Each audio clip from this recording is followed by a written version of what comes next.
А сённяшняя наша гісторыя пра Ягайлу, внука Гедэміна, великого князя літоўскага і караля польскага, а канкрэтна пра што? Пра яго сямейны стан, пра яго 4 жонак. У 1377 годзе паміраюць вялікі князь літоўскі Альгерд. І па яго запавету наследнікам трона становіцца старэйшы сын, але ад другога брака з Ульяны Тверской сын Ягайла. Брат Альгерда, который разом правил Великим княжеством, он был не супраць гэта, потому что он уже был сам стары рыцарь, стары воин, и он спадзяваўся, что як ён сябраваў з Альгердом, так и Ягайла, сын Альгерда, будет сябраваць его сыном Вітаўтам. Але у Ягайлы были зусім іншыя планы на жыццё, на уладу, и гэтай уладай ён ні з кім не збіраўся дзяліцца. Все это перерастает в грамадзянскую войну. Вядомая эта гісторыя, калі Ягайла заманивает на переговоры Кейстута, сына Вітаўта, забирают их у полон, Вітаўта садят в Вільню, Кейстут отправляют сюда у Крэва. Тут, у Крэве, у княжеской вежы, Кейстут был забиты слугами Ягайлы. Пазней Ягайла переводит сюда Вітаўта, але Вітаўту удаецца збегчы ў 1382 годзе. І вот этот конфликт паміж Ягайлам і Вітаўтам, ён цягнецца цэлых доўгіх 10 гадоў. Але наша гісторыя трошки пра іншае. У 1385 годзе у Польшчы на польскім престоле памірае кароль Людовік. Так атрымалася, што ён быў монархам адразу двух каралевстваў. Ён быў каралём польскім і ён быў каралём венгерскім. І вот стало пытанне, хто будзе наследнікам трона. У гэтага караля было 3 дачок і ніводнага сына.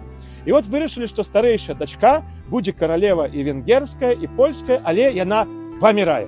Тады вырашылі, што сярэдняя дачка будзе уже наследніцам трона. Но тут уже польская шляхта і магнатэрія пачалі круціць сваю палітычную гульню, і ўрэшце рэшт яны сказалі такое, што каралева будзе толькі на троне ў Польшы і мусіць жыць у Польшчы. А гэта сярэдняя, яна ўжо сталася каралевай Венгрыі, і таму яна ўжо не падыходзіла. І вот тады выбіраюць малодшую Ядвігу, і Ядвігу карануюць ва ўзросце 10 гадоў.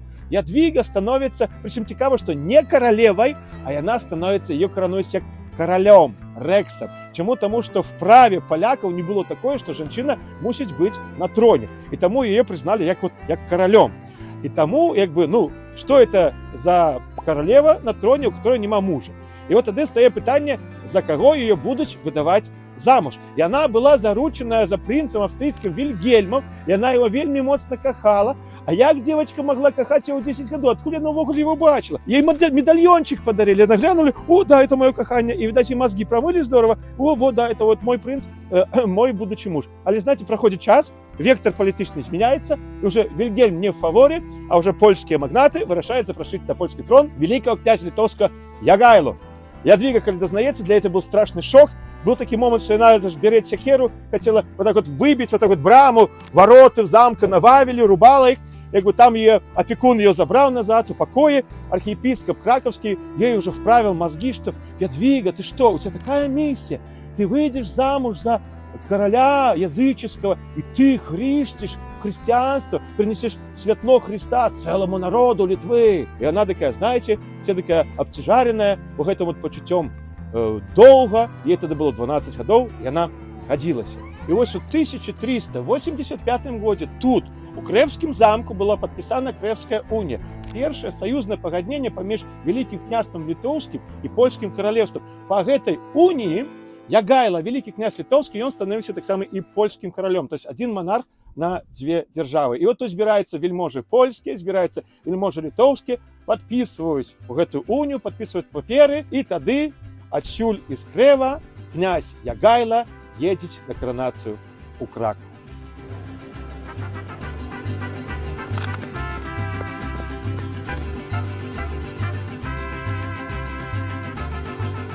Ну и як своеасаблівы символ въезда Ягайла в Краков, вот ровненько насупраць Барбакана, ровненько насупраць Флоріянскай брамы стоїть помнік каралю Ягайла, помнік прысвечаны 500-годдзю гадавіны Грюнвальдскай перамогі, Грюнвальдскай бітвы. Гэты помнік поставілі ў 1910 годзе. Гараджане еще за тымі часамі, калі тут была Австро-Венгерская імперія, рабілася так секретна, тайна, выливали скульптуры, там проектовали этот помник, после собрали, тайно, не тайно, но на открытие собралось 150 тысяч человек.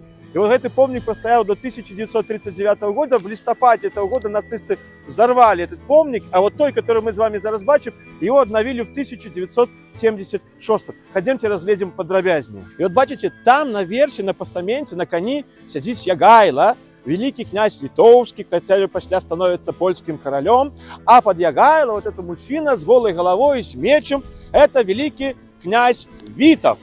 Вот бачите, так само такий контекст, да? То есть Ягайло наверсе на коне, Витовт пешком. Это по-перше. А по-другое, Витовт без короны. То есть как бы Ягайло старейший, Витовт младший. Вот тут такое обозначено.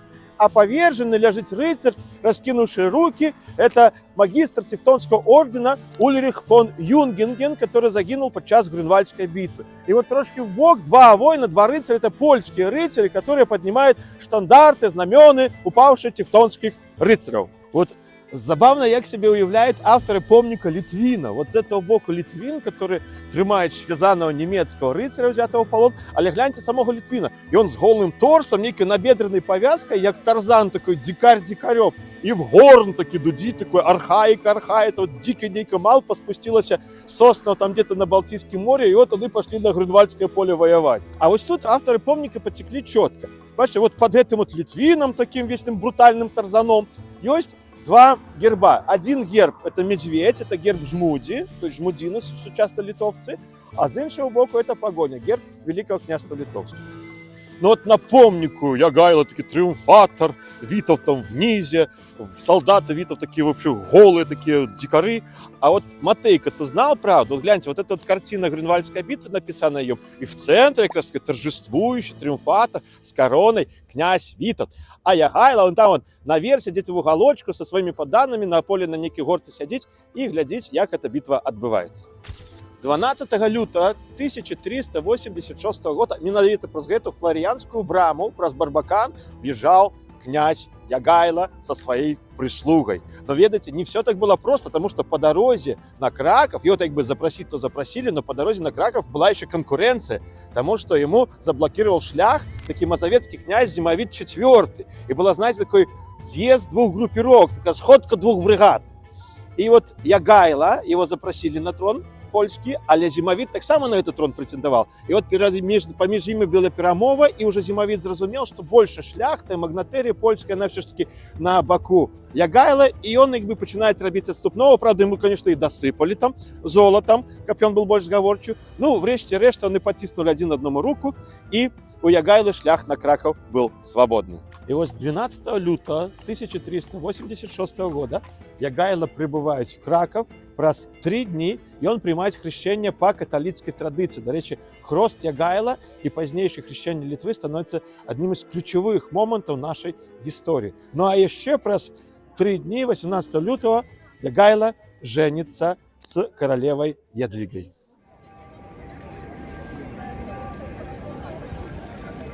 У лютым 1386 года Ягайло приезжает в Краков, приезжает сюда в Королевский палац, и тут его чекает невеста Ядвига. Как сказать, что она была моцно радая, но то правду сказать не скажу. И они разом прожили в браке 13 год. За 13 год у них, правда, долго детей не было, але в 1399 году нарешті наражает девочку, але эта девочка праз месяц помирает, и вслед за своей дочушкой помирает так само эта самая Ядвига. Там после родов нечто некое заражение, то что было, и вот это стало причиной ее сыхода життя. Но але тем не менее за свой час молодая женщина, она в 25 померла, молодая женщина сталась и опекункой бедных, и она вельми подтрымлівала мужа у крещения Литвы племени в 1387 году. И она была фундаторска Ягеллонского университета Краковска. То есть такая вот вельми была такая, знаете, отданная женщина. И вот глядячи ее життєпіс, ее лёс, ее долю, у 1997 году католицкая церква, и конкретно Ян Павел II, признали ее святой католицкой церкви. Так что первая супруга Ягайлы, Ядвига, это святая Ядвига. Но после смерти Ядвиги, праз 3 года, Ягайло женится на такой графине Анне Цельской. Ее тата, он был граф со Словении, цікаво. А вот мама, и она была внучка Казимира Великого, это польского короля, которые сказали, он принял Польшу драўляную, а покинул после себя каменную. Вот, как бы, вот не с простого рода она была. Ягайлу было на той момент 45, ей был 21. Так что как бы, хороший возраст, молодая женщина, здаецца, что рожай себе и рожай. Но вот праз некалькі гадоў у іх нарадзілася сапраўды дачка, яе звали Ядвига. Только вы ведаеце, что их род кволенький был, ці что, потому что, ну, по-перше, это Анна, она 13 годов пожила со своим супругом Ягайлом и помирает, он знову становится вдовцом. А Ядвига, вот думали, ну, может быть, Ядвига будет наследница престола, потому что, ну, хлопчика уже ж не было, была девочка. Ну, хоть она будет уже наследница Ягайла. Але так атрымалася, что Ягайла яе пережил, и она померла ранее за бацьку. Так что другі брак таксама атрымаўся неудалы. А зараз, калі дазволіце, мой самый любимый кавалак биографии Ягайлы. То есть в 1416 году помирает его другая жонка, но он долго, так сказать, по ее не стогнал, не тосковал, и в 1417 году женится третий раз. Но на кім он женится, это уникальный человек, Эльжбета Грановская. На момент, когда она выходила за его замуж, ей было уже 45. Ну, правда, и Ягайла был не молоденький, ему уже было 60 за. Чому, якби, докладно не кажемо? Тому що датировку Ягайлу в дають поміж 1450-м він народився і 62-м. Ну, коли за середнячок 85-го, ну, ему было 62. Ну, тоже такой дядок уже не молодых, так сказать, годов. Так вот, но эта Грановская, она была уникальный человек. Чем она уникальна? Ну, по-перше, она была одиной дочкой, и она была богатейшая невеста. Когда ей было 17 годов, конечно, она была вельми пригожая девочка, ее выкрадаясь, такие висел Чомбор его звали, такие вот рыцарь, так воспылал как бы кахание, да, что пришлось как бы, он ее захопил, силой увез и силой женился на ней. Когда до Ягайла дошла эта история, то он отправил одного своего подданного рыцаря, такого его звали Ян з Ячина. А той приехал, как бы забрал ее назад и по ушам давал этому виселу. И он поехал, это, знаете, рыцарь средневечной истории, змагаться с драконом, трын-трын-трын-трын-трын. Поехал, соправды, надавал этому виселу, посадили его в тюрьму, забрал эту девчину. И считаете, что? Поглядел он на эту девчину и думает, такое счастье мне так само потребное. И, знаете, он захотел на ней жениться. А ген висел, осел, и он как раз откупился, ну, заплатил гроши, мзды за вот как бы свои эти пригоды, его выпустили. И он поехал доказывать свои правы на эту самую свою как бы невесту, жонку, не жонку, которую он щенком на ней женился. И приезжает до этого Яна Ячины. И знаете, что той? И он до 2 не лечит, поставил своих арбалетчиков. 12 арбалетчиков повыпускали у него свои стрелы, то что этот висел перетворився, знаете, да, вот не осел, а перетворился в некий вожик, протыканный этими стрелами, так? И она оставила первый раз вдовицей. Вышла замуж за этого Яна, не знаю, сколько они там жили, не жили, але и ген и помер. Таким чином, мне уже другий раз осталась вдовицей. Третий раз вышла замуж за такого пана Грановского, родила генову пану Грановскому 5 детей. И так само он помирает, она знову вдовица. Так что на момент весілля, на момент шлюбу з Ягайлом, у нього вже було 3 брака за спиною, у Ягайла було 2 брака за спиною, їй 45, йому 62. Ви знаєте, шляхта польська вельми не хотела этого брака, вельми не хотела этого шлюба, казали, что она уже старая, она не народит ему наследника, треба їй молодуху якусь, щоб наслідника народив. Але, знаєте, він так успілав до її, і він так закохався її, і таке почуття таке виріс до її, то він по коханні, по своїй любові, хоч раз у житті, він жениться, вот это її третий брак с Эльжбетой Грановской. Правда, их шлюб, их брак протягнувся всего только 3 годы. И вот она помирает в 1420 году. Конечно, она ему никого не народила. И Ягайла уже подходит до своей 70-ки. И у нее до этой поры нема наследников. И вот тут начинается опошняя частка его, так сказать, семейной трагикомедии, трагедии, драмы, не ведаю як, приход 4-й жонки Софьи Гальшанской.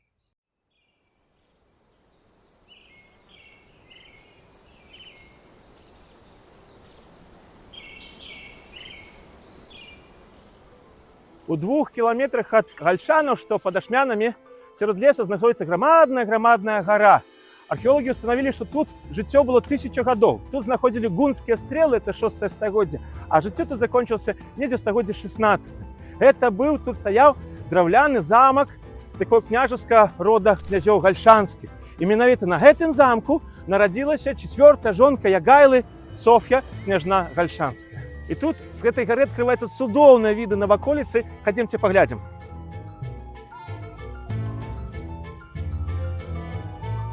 И вот коли уладальник этого замка Гальшанского, князь Андрей Гальшанский, помирает, у него застаются 2 сиротки, 2 дочки, Василиса и Софья. И этих девочек забіраецца радня, князі друцкія. Яны пераязджаюць у Друцк. Друцк это ёсць зараз тэрыторыя Талочынскага района. Там такое ж самае гарадзіще, такое ж самае замчышча засталося. І там на замку ў Друцке яны жывуць. І от 1421 годзе туды са сваім дваром прыязджаць Ягайла.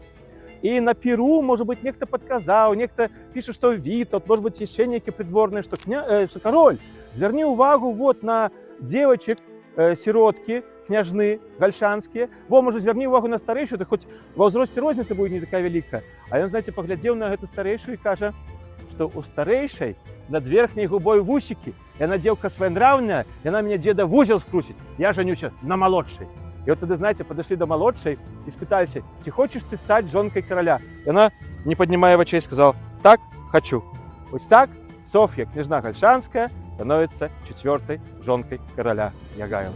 И в 1422 году у фарным костеле города Новогрудка отбывается шлюб поміж Ягайлом, королем польским и великим князем литовским, и его 4-й супругой Софьей, княжной Гальшанской.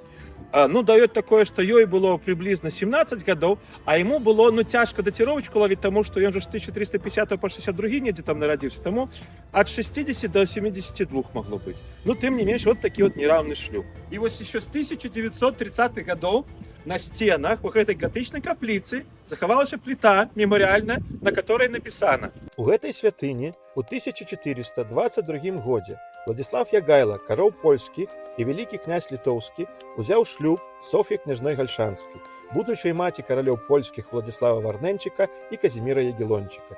Король Казимир Ягеллончик был отцом святого Казимира и королев польских Яна Ольбрахта, Александра, Жигемунта I и Владислава, короля венгров и чехов, и Фредерика, кардинала костела римского примаса Польши. Дедом Жигмунта Августа, опошня из династии Ягайловичей, которые на наивысшейшие щиты могутности и славы подняли королевство польское и великое княжество литовское. Запись таки складаны, витиевато, але что он значит? Он значит то, что до Софьи у Ягайла было 3 жонки, и они по черзе помирали, а наследников ему так и не покинули.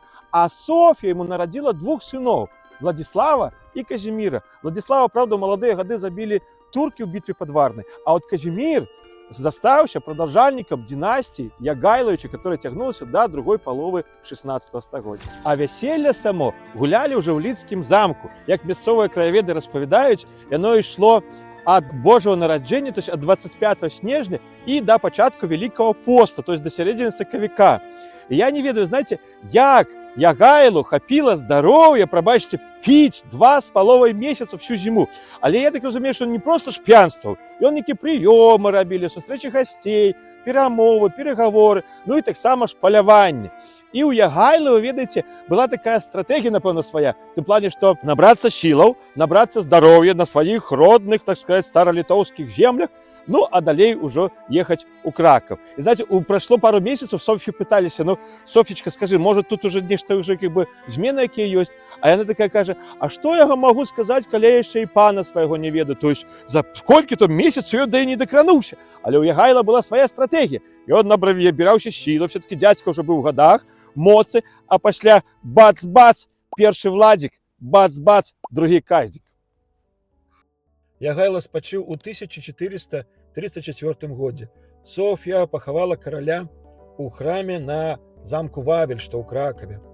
И до этой поры у середине святыни можно бачить труну легендарного монарха.